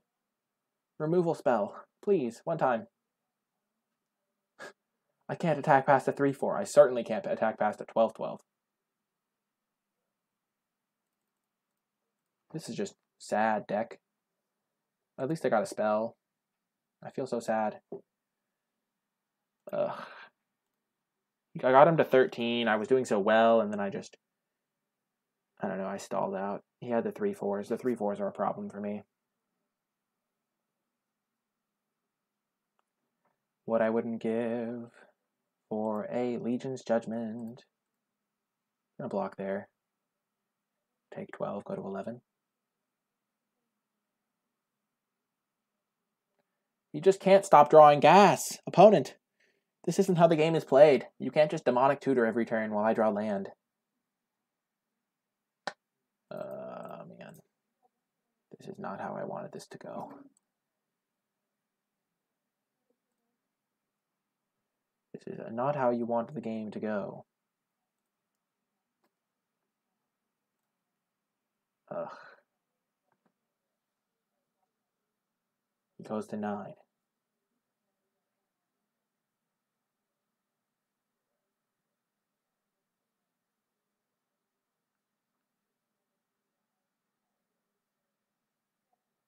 Dang it. I had a late game bomb too in my Arch of Orazca, but I never drew it. This would put me up to 12, down by 11. So this would take me to 11 to 0, plus 1 up to 1. And then this puts me, I take 9, I go to 2, plus 1, I go to 3. So this puts me, maybe I wasn't supposed to block with my Menace guy. Is there some world where I draw like a removal spell and can kill him? Maybe I should have blocked the Seeker Squire. Oh, he had the combat trick anyway. What's it like, opponent? LOL. Good game. Well played, well played. Okay, so we know he's splashing green for Galta. Definitely bring in Cleansing Ray. That's what he had in his hand that whole time, was the Galta.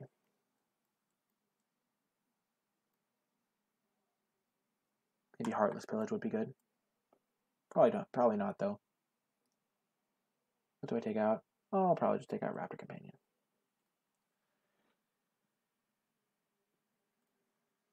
I would like to play first. Close game though. Very close game. I feel like I did not draw particularly well. And maybe I've misplayed a little bit or didn't play optimally. I'm keeping this. Pretty good hand. Because I have a lot of ways to kill the flyers and I just couldn't draw one to save my life. Also, I feel like, was this the game where I had a swamp? I needed a swamp for like 6 turns, and then as soon as I found a swamp, it was too late. I feel like, I forget which game that was. Yeah. I feel like that was that game. Not going to show on my Arch of Araska. Play my Martyr. And I'm going to save my Baffling Ends for like flyers. Because I know he has a couple of those pesky 2/3s.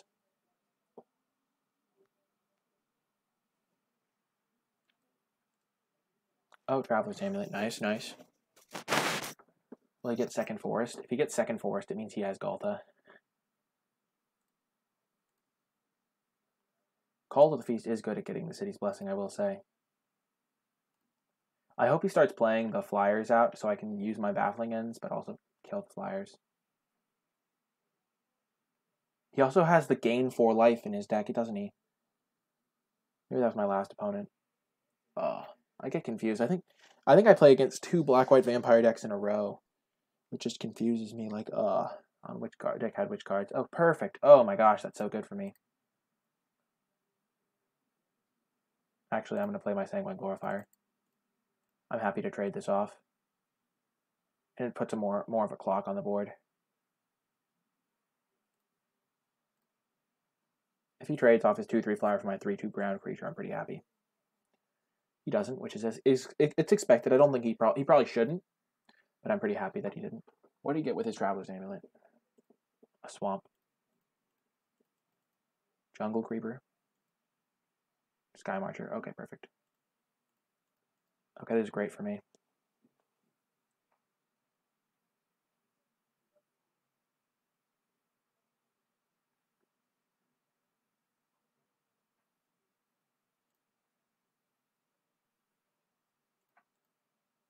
Baffling End.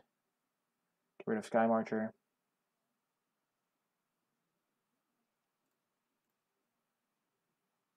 And in the interest of using my mana efficiently, I'm going to use my other one too.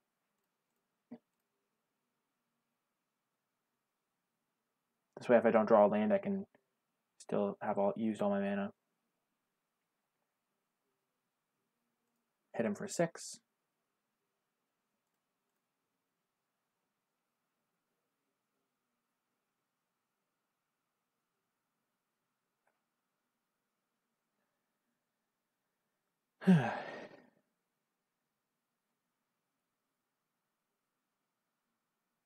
Aerosaur.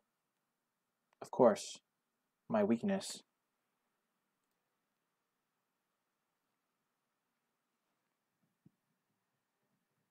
I think I'm just going to draw an extra card. I don't really care about the Aerosaur. I mean, I don't care, but none of my cards are relevant against the Aerosaur. So might as well just start drawing extras. Looking for removal. Bloodletter, sure. But I feel like I'm in the same spot I was last game, but now I have my Arch of Araska to just draw me an extra card every turn.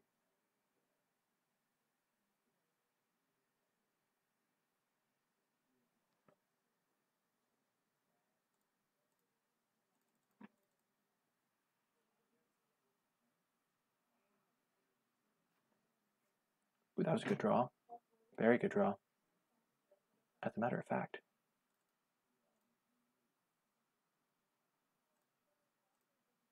Gonna play my Sanguine Glorifier. Pump up my Sanguine Glorifier.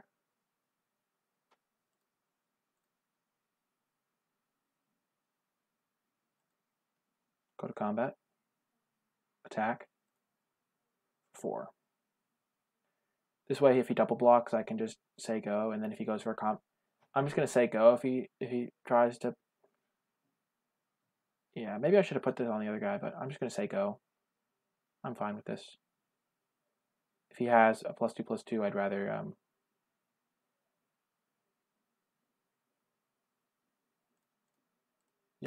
Got him. If he has a second one, then it's kind of bad, but... Yep. Maybe I should have done that with the Martyr of Dusk. But, yeah, I think that's fine for me. The thing, my logic behind doing with that was that he had to double block, which he might not want to do, so I might just get any hit for free. But now that I think about it, I probably should have done that with my Martyr of Dusk. Sanguine Glorifier, okay. Doesn't look like it's going to matter. I'm just going to be attacking him with both here. Oh, he's attacking. He is he? I will attack him.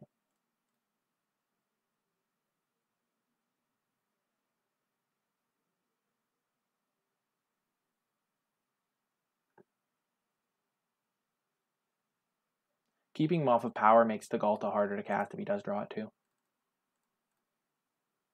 Gonna play my Revenant and pass the turn. Drawing a card is tempting because then if I draw a land for next turn I can double spell, but I think I'll just be casting the spells I have right now. Sky Marcher, okay.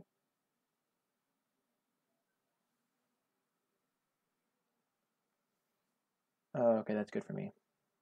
Very good. Oh, that's very good. In addition to that, I can double spell. Perfect. I'm going to attack with both. See what he does.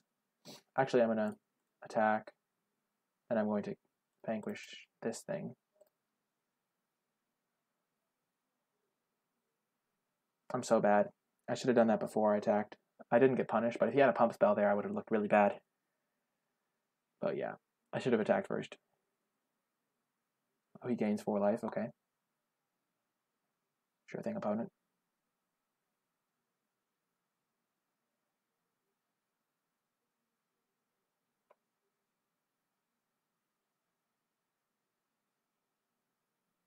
Okay, I'm fine with that.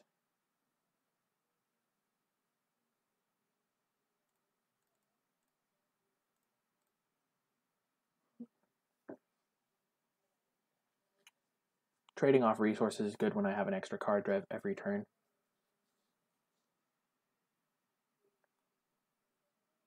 Okay. Harpy, he does not have the City's Blessing, though.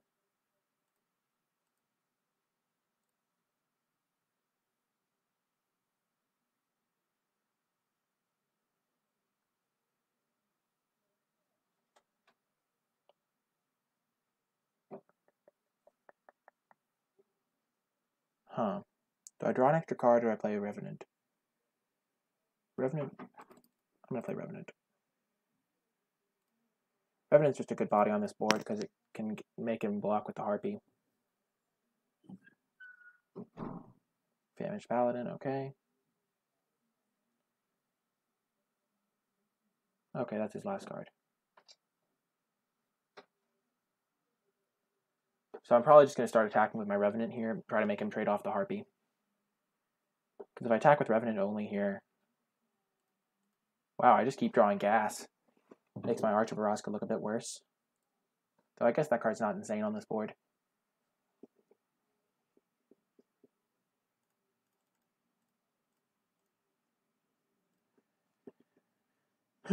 Having the Arch makes me feel very safe, though. He also can't play Galta because he doesn't have second forest and have the... Oh, okay, he concedes. Okay, on to game 3. Man, okay. Maybe Heartless Pillage would be good in this matchup.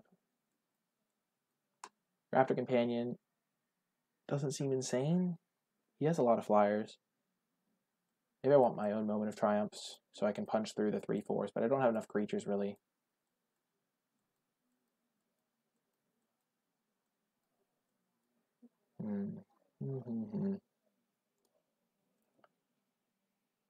The 3/4s match up really well against my deck. I have to save my removal for them. I have to remember to do that.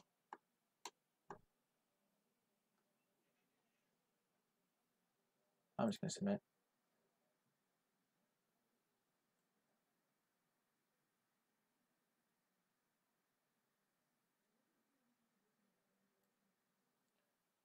This is a fine hand. I'll keep it. I have my perfect answer for his 3/4. The turn he taps out to play it. I have a couple Moment of Cravings. I just need a Plains and a couple creatures, and I'll be fine. I mean, obviously I need creatures to win the game, but I have all my removal, but could be worse, as they say. Plains, Call of the Feast. That's fine. Call of the Feast is good. Still need Plains. I feel like I want to get out on the front foot in this matchup. But I could maybe Moment of Craving something end of turn. If he plays like the 2/2 flyer. So he has a lot of fixing, so that's why he's able to splash double green. That was a good draw. I have a little bit of a clock now.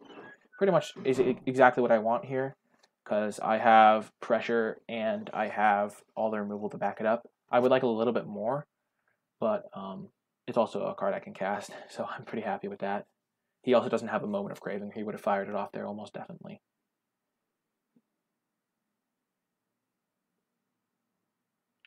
Okay, we're going to Moment of Craving that. Perfect. Okay, now we're just going to play Call of the Feast instead.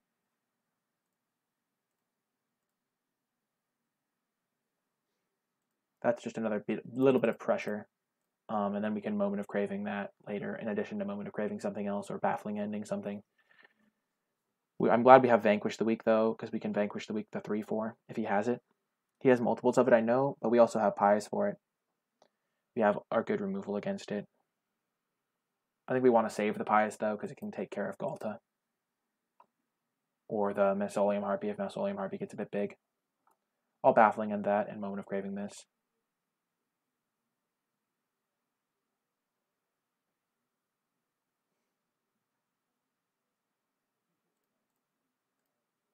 Baffling End Territorial. Territorial is a bit annoying, so I'm going to get rid of it. I'll just hit him for 2, save my token, keep my tokens back, and then maybe he'll play a better thing for me to Moment of Craving. Also, if he has +2/+2, I don't want to walk Moment of Craving into that. I'm saving my removal spells here. I am going to probably fire off Moment of Craving end of turn if he does nothing. Raptor Companion I do not care about. Though I do have a Canal Monitor, so I might kill it eventually. Okay.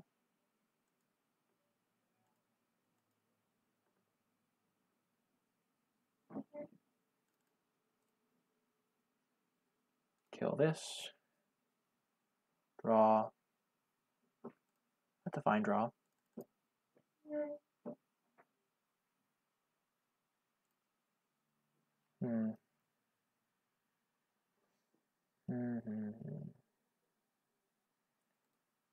I could attack him, but that kind of telegraphs what I have. I could play Pious. I could Vanquish it. I guess I can Pious the 3/4 flyer too. I'm just going to attack. If he blocks, I can Moment of Craving.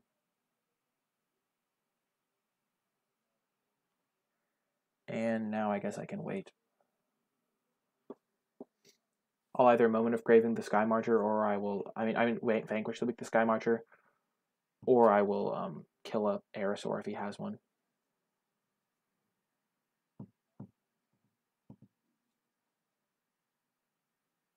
He has a Sky Marcher of his own. Okay, perfect. Now I can Moment of Craving that. Which is pretty good for me, I think.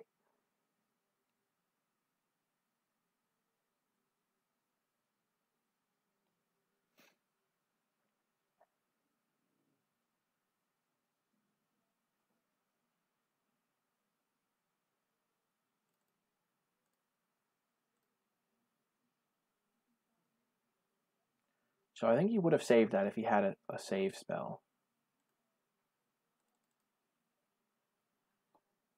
I'm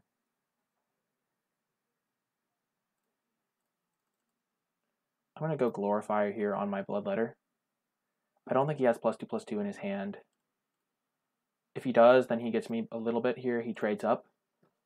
But I don't think he has it, or he would have saved his 2/2 flyer there.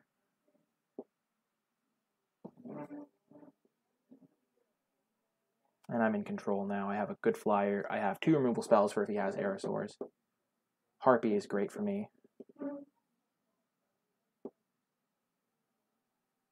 Because I can just Pious it. I am going to Pious it because I don't want him to be able to get it out of range. Not worth the risk.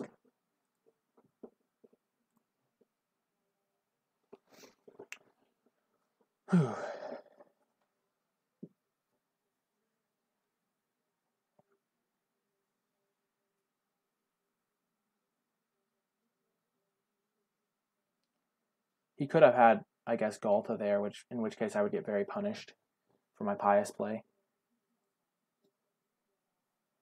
I guess he can start sacking his stuff.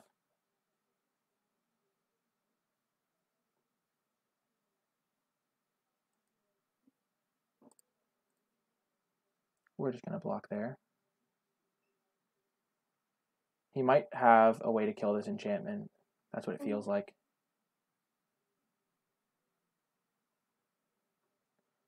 So to facilitate this, we're going to have our land, and then we're going to Voracious Vampire to play around him having an enchantment removal spell.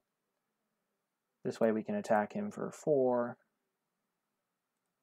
and put him on the ropes, as they say. Only going to attack for this guy. We don't really want to... Oh. Settle the Wreckage. Okay, he only gets 1 thing, but we're going to get a Plains. Okay, good to know about that. While he's tapped out, I'm going to Vanquish the Weak, his flyer.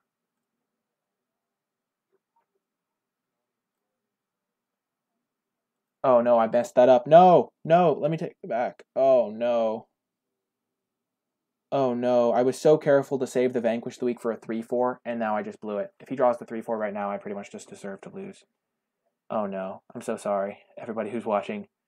I was saving that the whole game. My logic was that I wanted him to not be able to sack to Ruthless Knave. I guess that makes sense. Maybe it was the correct play, but still feel bad about it. Okay, doke. Attack with these 2.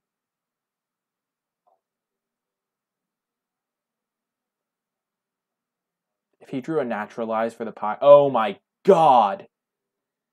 Oh my god. Opponent is a legend. What was that top deck? Oh man, I could have... Oh man, if I'd used my Vanquish the Weak on this...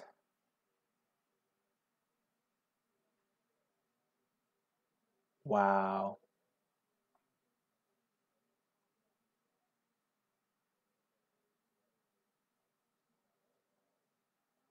Oh man. That's a feels bad.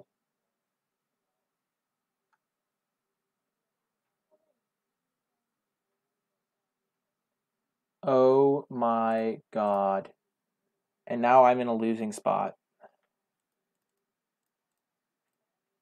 Oh man, it all came down to how I sequenced that removal. I was saving for the 3-4 flyer. Who splashes a Naturalize? What the heck? Oh no, and then he draws that. That's really bad for me.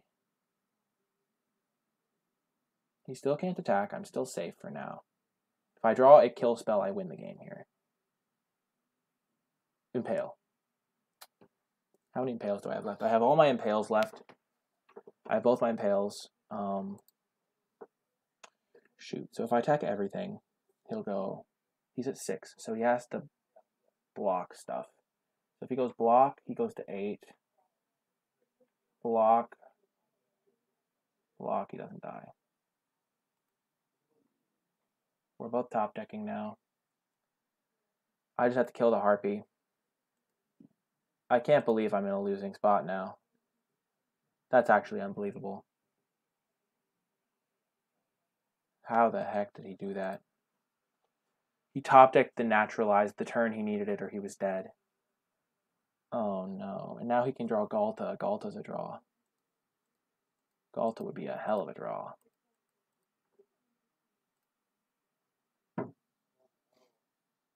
Oh man. I can't even watch. I was saving my Vanquish the Week for so long. And then I just fired it off on the 2-3. I really should have Vanquished the Week the Harpy when he only had black up. I was playing around Skullduggery, but because I didn't think he had anything else that was relevant. Maybe that's enough, the second Canal Monitor. If I attack with everything and he has nothing.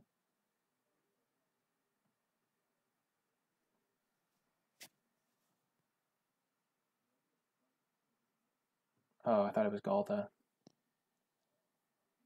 Dang. Lifelink is a problem.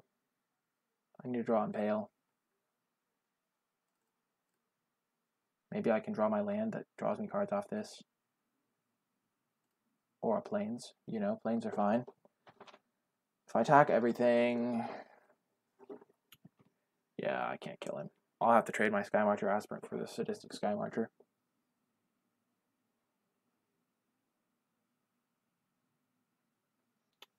Dang it, that naturalized though. Too strong.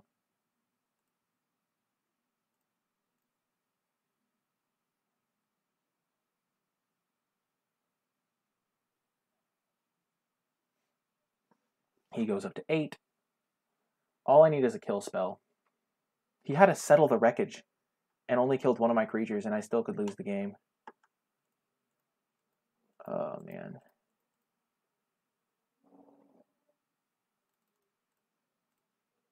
I am drawing stuff. I am going a bit wide. I think I can kill him next turn. He could go block, block, block, take 1, 4, 5, 6. Nope, he's not dead. But every spell helps. We both have 16 cards left. He has 4, 7, 8, 9, 10, 11, 12. He's gotten 12 of his lands. And I've gotten 3, 6, 7, 8, 9, 10 of my lands. Yes! Let's go. He's going to sack it. As long as he can't give it indestructible. Whew. If he has a second Settle the Wreckage, then I commend him for his genius.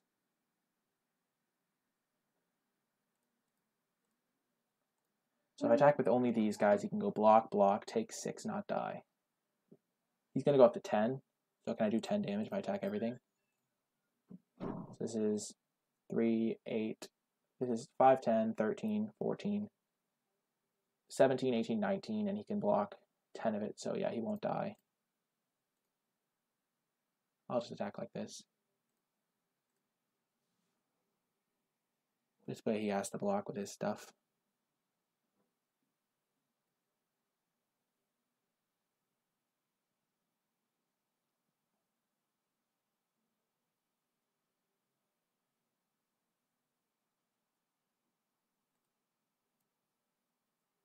Yeah, he can sack and draw an extra card, I guess, now, with this block. But he doesn't gain the 2 life. I was thinking that I didn't want him to be able to eat my Seeker Squire. But I guess he had to block both of those guys anyway.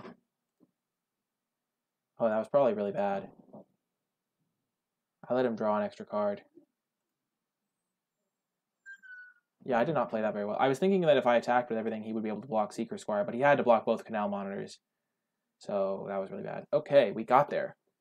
Well, we had some crazy games, folks. We beat Settle the Wreckage, Galta. We beat a Tetzimoc. Just crazy all over the place matches. Good matches overall. Our deck was pretty cool. Tons of removal. Some Canal Monitors at the top. What more can you ask for? Canal Monitor, by the way, has some of the best flavor text in the set. I didn't read it this time, but I probably should have. It's just so good. But anyway, that is going to do it for this draft video. I hope you all enjoyed it. If you did, be sure to click that thumbs up and subscribe to get updates for whenever I post new content. If you have any questions about the draft or the video or the gameplay, be sure to leave them in the comment section down below, and I will happily respond with my thoughts and or answers. If you would like to connect with me on social media, you can find me on Twitter. Tweet me at NicolaiBolas. I post there whenever I go live, whenever I have a 3-0 deck list, and whenever I have a new YouTube video. So be sure to follow me there to get all of the updates. And finally, if you'd like to catch me streaming live, you can find me on Twitch, streaming at twitch.tv/NicolaiBolas. And there will be a link to that in the description down below. But that's going to do it for this draft video. I hope you enjoyed it, YouTube, and I will talk to you next time.